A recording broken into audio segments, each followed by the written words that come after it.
Ito,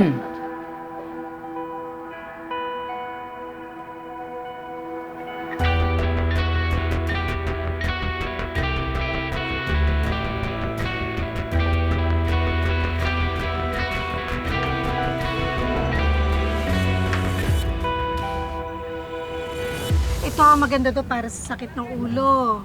Ito naman, para sa sakit ng tiyan. Ito, magandang pamparelax. Maganda to gamitin habang nagre-review. Ito, nakabili na ako nito, nasubukan ko na. Effective nga. Nawala yung antok ko. Nawala rin yung migraine ko. O, diba? Mukhang okay yan, ah. Gayuma, meron ka? Sorry, wala akong ganon. Pero ito, maganda to sa sakit ng ulo kasi may tuba-tuba ito. Meron akong dalang sample kung gusto mo. Libre to. Minsan, delayed ako. Anong gamot para doon? Teka. Ito, pwede to. Thank you. Uy, meron ka ba dyan para sa sakit ng tuhod ng tatay ko? Teka, yung gawa ng lola ko, ito, yan, ginagamit niya rin yan. Sige, subukan ko nga to para naman Sige. nawala. Thank you. Gano to?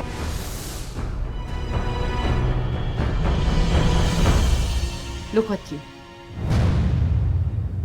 Kaya bago-bago mo pa lang dito, pinakikialaman mo na yung kitchen ko.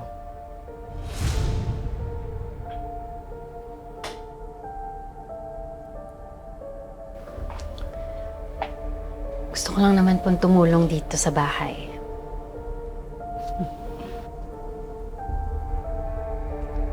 Tumulong? Talaga lang? Bakit di mo na lang aminin? Kitang-kita naman na nagbabait-baitan ka lang. Pero ang totoo niyan, gusto mo lang makihati sa yaman ni Frank. Hindi po totoo yan. Then stop acting as if you own this place. Dapat marunong kang lumugar.